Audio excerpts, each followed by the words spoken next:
नमस्कार, आपका स्वागत है स्टॉकोलॉजी में। आज हम बात करने वाले हैं स्पंदना स्फूर्ति फाइनेंशियल लिमिटेड के क्वार्टरली रिजल्ट्स के बारे में। तो सबसे पहले आपको बता दें कि ये जो रिजल्ट कंपनी ने आज जारी किए हैं ये Q4 क्वार्टर के रिजल्ट हैं। तो जिन्होंने भी चैनल को सब्सक्राइब नहीं किया है प्लीज़ सब्सक्राइब कर दें, बेल आइकन पर क्लिक कर दें, वीडियो को लाइक करें, शेयर करें। तो अब हम देख लेते हैं रिजल्ट्स को। आपके सामने जो रिजल्ट है वो है कंसोलिडेटेड और आंकड़े दिए गए हैं मिलियन में। बात करते हैं रिजल्ट के फॉर्मेट की। सबसे लास्ट में जो कॉलम दिया गया है वो मार्च 21 क्वार्टर के रिजल्ट हैं। सेकंड नंबर पे जो कॉलम दिया गया है वो दिसंबर 21 क्वार्टर के रिजल्ट हैं। और जो आंकड़े आपको सबसे पहले दिखाई दे रहे हैं वो है मार्च 22 क्वार्टर के रिजल्ट। तो यहाँ पर अब हम देखेंगे third number point total income को।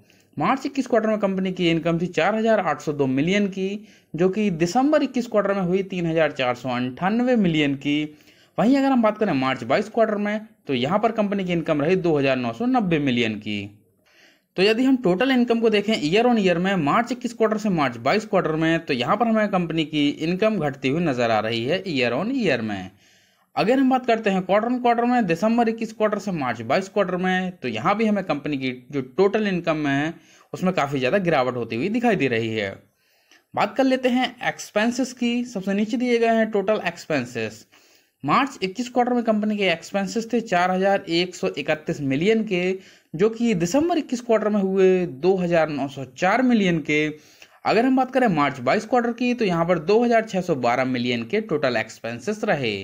तो यदि हम टोटल एक्सपेंसेस को देखें ईयर ऑन ईयर में मार्च 21 क्वार्टर से मार्च 22 क्वार्टर में, तो यहाँ पर हमें एक्सपेंसेस में भी काफ़ी ज़्यादा गिरावट होती हुई दिखाई दे रही है ईयर ऑन ईयर में।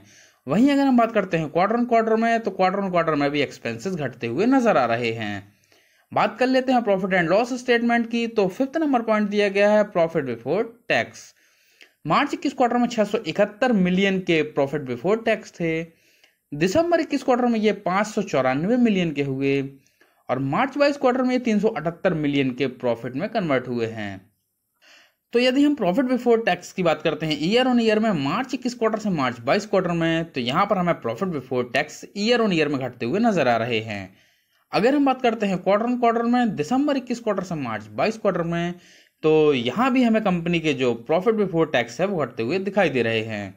अब हम बात कर लेते हैं सेवेंथ नंबर पॉइंट की प्रॉफिट आफ्टर टैक्स की, यानी कि नेट प्रॉफिट की। मार्च 21 क्वार्टर में 492 मिलियन के नेट प्रॉफिट थे, जो कि दिसंबर 21 क्वार्टर में 450 मिलियन के हुए और मार्च 22 क्वार्टर में ये 286 मिलियन में कन्वर्ट हुए हैं। तो अगर हम बात करते हैं नेट प्रॉफिट की ईयर ऑन ईयर में मार्च 21 क्वार्टर से मार्च 22 क्वार्टर में, तो हमें नेट प्रॉफिट में काफ़ी ज़्यादा गिरावट होती हुई दिखाई दे रही है ईयर ऑन ईयर में।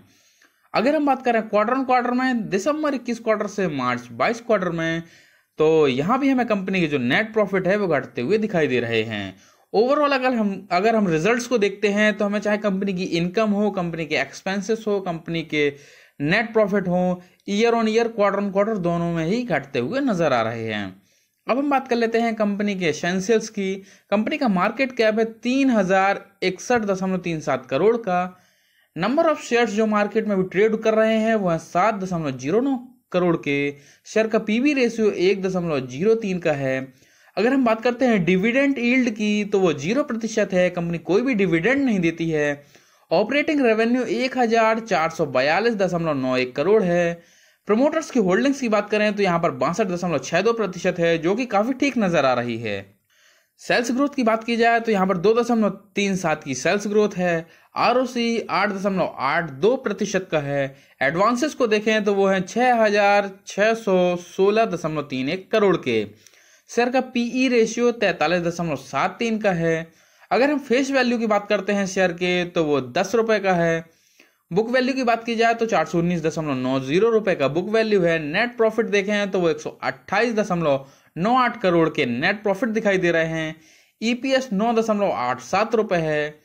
ROE की बात करें तो ये 4.86% का है। वहीं अगर हम देखते हैं प्रॉफिट ग्रोथ को तो ये हमें माइनस में दिखाई दे रही है, -61.96% की। तो यहाँ पर अगर हम देखते हैं तो ओवरऑल अगर हम देखें तो हमें प्रमोटर्स की होल्डिंग्स ठीक ठाक नज़र आ रही है, बेहतर नज़र आ रही है। फेस वैल्यू भी काफ़ी ठीक है। PE रेशियो 43.73 है।